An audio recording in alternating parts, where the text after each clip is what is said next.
Vincent Bustamante, sa ating MSWDO staff, headed by our MSWDO officer,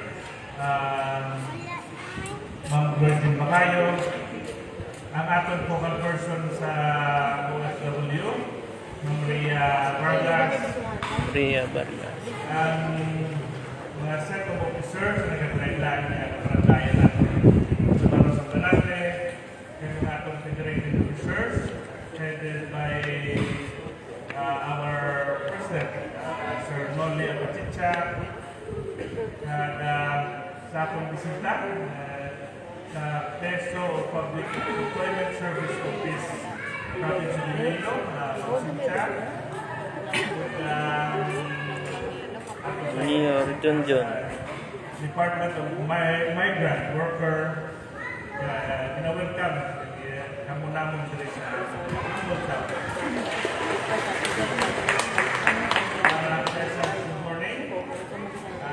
Secara dari subong dan hipon para magpasagan kamu analysis at briefing kung ano ang pwede hatag sa gobyerno, national man o local man, nga mga assistance para sa ating mga OFW, distressed man or active man, no?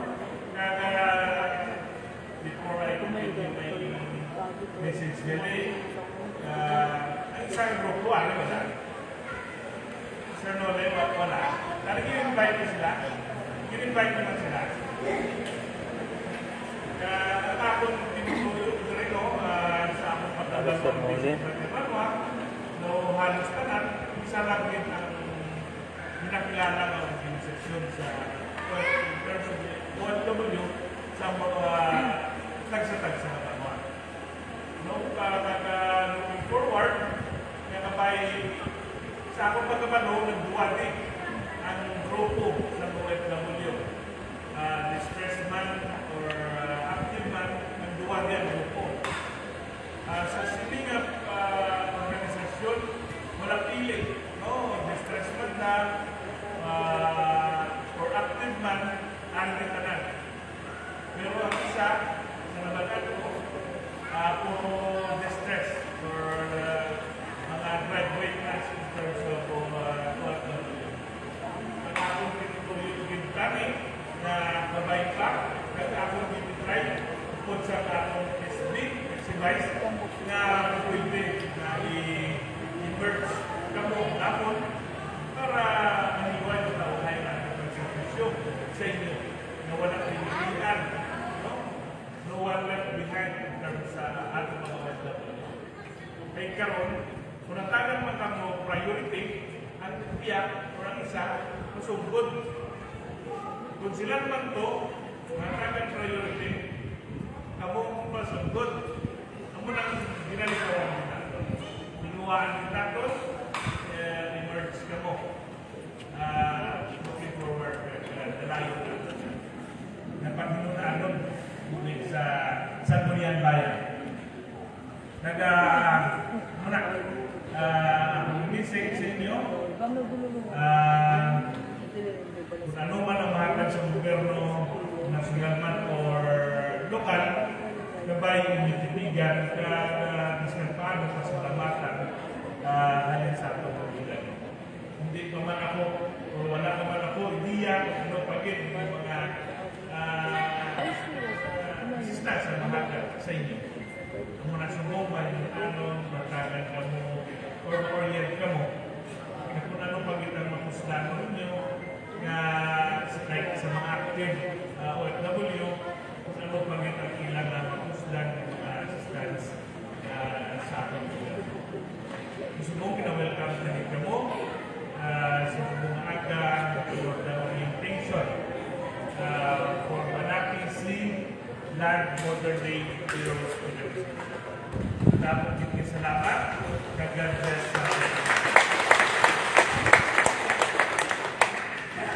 Thank you so much, Mayor.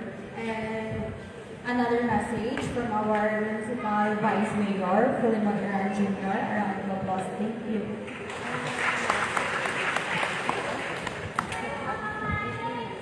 Maaga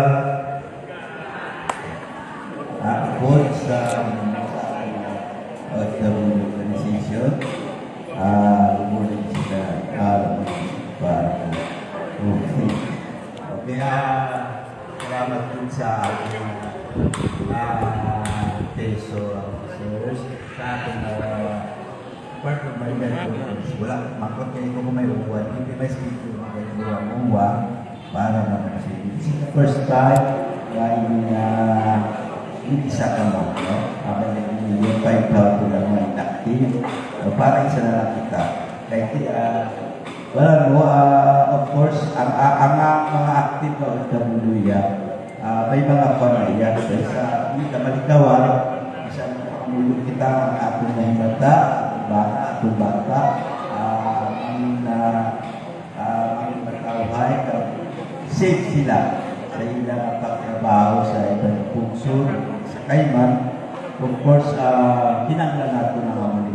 Kahit pa isa, may pumulong tayo, especially stress, bukod sa ating magkuhan, makakabulong sa atin ang ating peso, sinta yung uwa, hindi nga kung may pumulong pa kita, at lalat na tayo kay info.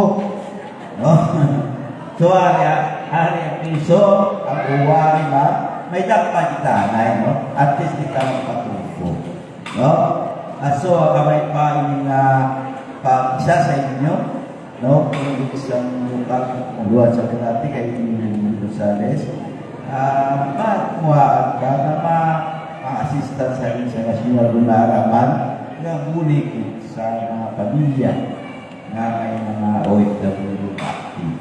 No? At sa inactive man, di ka ba may isa na lang nato para may assistance niya sa ating sarili, ang ating national government, ang national agencies, makakwagit sa ating mahatag sa guarantee for us, tanan kita, na ating puliso, ari ko diyan, kung wala ang ating OFW, ang asawa ko kung wala ang parents, no?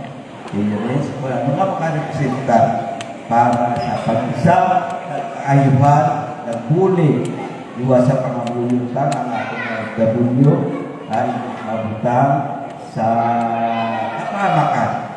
No? Ang pinaka-importante mo, pangabulutan, kahit hindi sila yung may income na, pero ang ating pamilya na obligasyon na mo, na malayo sila sa kapamakan. Diba lang? No? Alam ko sa kwarta ko ng ating mga OFW, nakubliba, kung may masakit, ano, pinag-importante.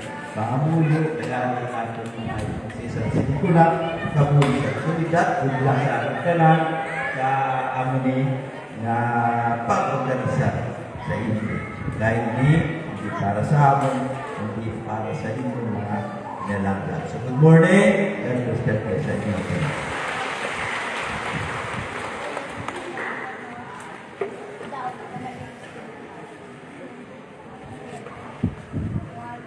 Thank you so much, Vice.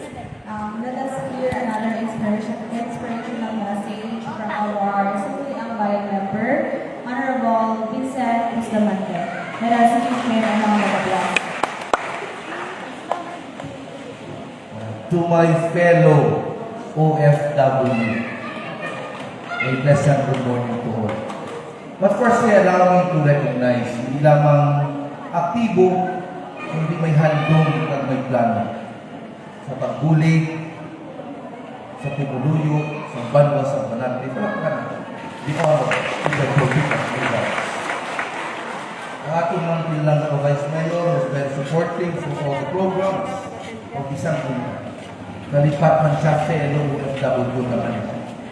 Kaya I think the Honorable Vice Mayor worked sa Saudi for 3 years. The honor, Filemon. Ang atong President in the province of Iloilo, Ma'am Cynthia Dario, si Ma'am Lorenzin Bacayo, or MSWDO, very beautiful, active, and proactive. Sa iya nga mga staff, sa ating SWDO, sa atong OFW Federated President of Banati Sea Land Modern Day Heroes Organization, kay Sir Noli Apachicha. To you all, a pleasant good morning again. God bless. Kay we wake up energetic and still alive. Firstly, ang peso, gitawag sila peso, not only Public Employment Service Office, kay peso is the denomination of the Philippines. Dira ang budget. Peso, kwarta. May pag-abroad nyo, may dinar, may dollar, may dirhams, may euro, etc. etc. So, para namin. We will pray na matuloy ng peso, mga pundo, sa banwa sa kanan. And secondly, I would like to recognize and congratulate our organization kay accredited na kamo sa banwa sa kanan. Not only that, kay timely sila, member na kamo sa local special bodies. Ano kayo special bodies sundan ito? Sa education. Nabudlayan kita mapangita, ma-represent sa education, but because of the experience, we forcefully nominated 4 people capable. Kaya ang ating mga teachers, wala nagpa-accredit. For other organizations who want to accredit, join lang ano para ma-recognize natin. Thirdly, dili sa natin may duwa ka OFW. Kasi salamat kita kay Mayor.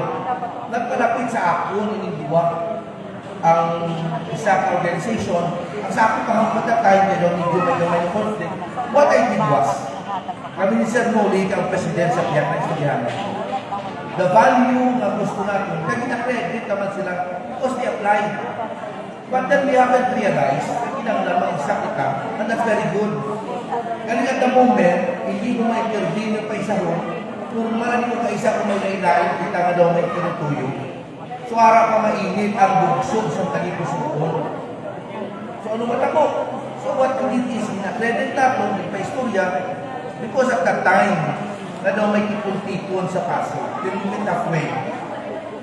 So, what we're going to do next, in order for us, na maisa ko sila, I'm suggesting, sa buling sa atong talaga na mayor, sa atong vice mayor, ang atong officers, we will have a team building. For the 2 organizations, para ma-appreciate nila ang value, na para mag-isa ang atong FW dili sa banwa sa Manang. On my part, as member of isang bunian, nabatsagan ko kay nag-abroad man ako for 13 years, 3 months, and 12 days. Nag-ubraman kita sa England. Nabatsagan ko kay atong natanaw nga may maayo, greener pasture sa iba niyang lugar. Tungod, gusto natin mapa-eskwela ang atong mga kabataan, tungod na naghahandong kita. Na may maayo, na wasdang lang, hindi lamang atong nakabuhi, wasdang lang sa atong komunidad, sa atong futuro, sa atong mga kabataan. May mga lain-lain kitang istorya na natin. Nakita ko sa inyo, mas bilis. Why? Na-expose kita. Na-experience natin ang lain-lain na kultura. Ang lain-lain na tumatasan. Ang lain-lain klaseng pagkakong. Klima. Naglain-lain na senaryo. Tungod sila, ang mga bagay dapat magpapag-un sa akong na sa gamay na problema, we will try our best to resolve kung paano kita mag-isang sa tinig. Mga buligan, ang atong buwas damla sa hanggang sa hindi ni Magjo kagainan, ang women's 2,000 plus, and 5,500. It's not about the number. It must be the purpose that being achieved. Saan gamay ng produktibo, kapinahan ng programa, kumpleto, nakaamot, nabatsagan, nakapapap sa pag-apit sa sila na sektor. Ito talang, may nag-God bless you, kung ano man yung mga ordinansa, ang kinagal sa aras ng ito, Vincent Bustaman, I'll be passing along the again. Number 1, first institutionalizing the People's Council in the Municipality of Manatee para maging legal ang pag-federate sa ating nasyons. And to that, I am going to pass an ordinance declaring again for the CSO in the Municipality of Manatee. Finally, kahit po kantinig, kahit ako ba ang mga tao, kung magdamo kita, na isa ka nakapurpose, ang among programa, ang among ordinansa, kailangan sa interes, sa diretso, at sa kaayuhan. Hindi, kahit kami, libre para sa inyo talaga. Lagi sa inyo, na inyo sa 21, ang mga sa ila, taglin mo mga account ni Ino. Kung inyo na is, pinubos, makita ninyo dito sa pagmarcha sa Iloilo, sa Subo at 21 ang abot ng pagtinitibo. God bless. Protect us at tulong mo sa state. Malamat dito sa mga. Thank you so much. So, at this juncture, it is my pleasure to introduce to you our inspirational speaker from Public Employment Service Office of Representative Robert Filipino. It is all welcome, Sir Virgilio Filipino Jr., Labor and Employment Assistant.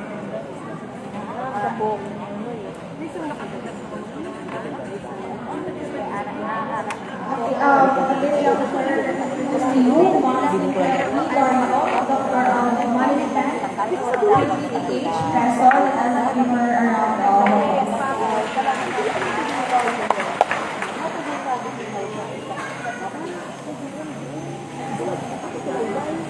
Good morning! Kamusta kita tanan? Okay.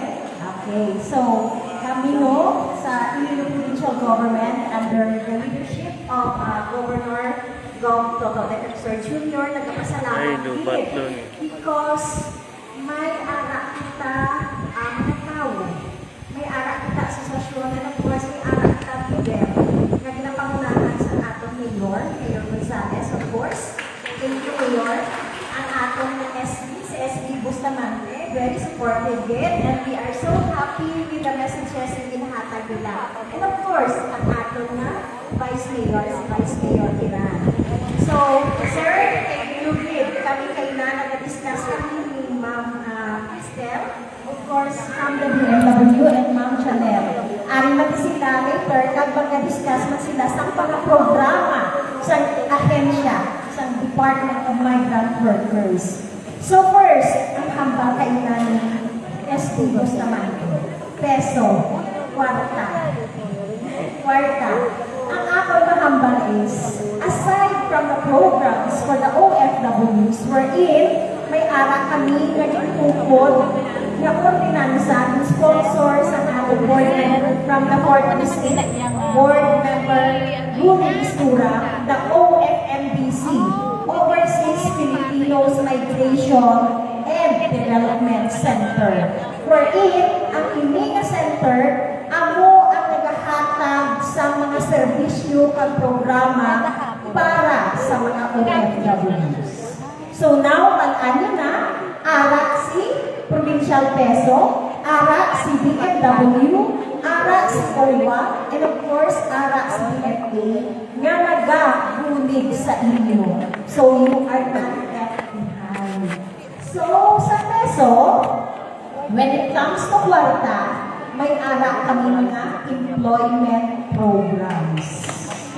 And I am proud to say nga ang aton nga host, hindi na to siya kaina, naging product kang employment programs kang opisina. Ara si Ma'am Dali, ipresenta ko sa ila. Ma'am Hana Angelica. Si Ma'am Hana is a recipient sa among nga provincial internship program. And this program is just one among sa mga employment programs namon sa opisina wherein nakahatag namon sa mga LGUs. Ang funding is coming from the Iloilo Provincial Government Public Employment Service Office. So, mga kabataan na nag-avail ng employment programs namon, ay Sorry. Ay, nakakon yun ang Anyways, hindi siya ang pruweba na ang ato ng gobyerno, especially ang Iloilo Provincial Government, naghahatag importansya sa mga kabataan. Yes, kabataan aspeto. So, ang proven is, absorb sa office ng MSWDO, wherein under siya kay Ma'am Jean. So, palakpakan ta.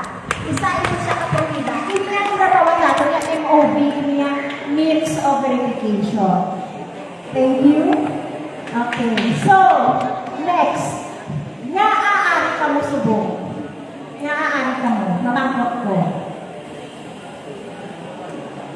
For you to know kung ano ang mga programa para sa mga OFWs and their families. Hindi lang hambang na OFWs, kundi para man mismo sa mga pamilya, makabalo ka mo kung ano ang dapat himuon, sino ang takpan ninyo, kung ano ang mga programa na ina-offer sa gobyerno para sa mga OFWs. Kadako kang kinahatag na rinitans ng ating mga OFWs. And you are the modern day heroes. And of course, gusto ko man pasalamatan ang presidente natin, si Sir Noni, dito na masakot sa likod, and the officers. So thank you for spearheading this event, Sir Noni. And pasalamatan ka man ang bilog na officers kang asosasyon. So, at this point, ang OFMBC in-organize or in-institutionalize through an ordinance. As hambal kayo namin SP Bustamante, no? Namin ko institutionalize and with an ordinance para mabakod ang ordinansa, para mabakod ang pag-implementar kag may lahi na ginabasihan. So, palagpakan ta sa SP Bustamante ko yan. And, sakto ina, dapat mag-unite kita. Mag-isa kita, mag-tibong kita, because in unity, there is strength, there is power. Sakto kang bali, ma'am, there is power. Kaya of course, dapat isa kita ka ginasundan na values. And after all, this is for the municipality of Banate para ma-empower ang ating mga OFWs. Para may legal na personality. And of course, there are programs and services na ma-avail ng isa ka asosasyon if matukot na po. Later on, mangin kooperatiba pa. Diba? So, there is strength in uniting all the OFWs. So, mamangkot ako, sino mga ex-OFWs din? Ay, si Ma'am. Okay. Ma'am, din ka nag-ibra sa nila o din ka na-puso? Singapore na mo. Wow, Singapore. Tira na ka ako, Ma'am? Sa Singapore, sa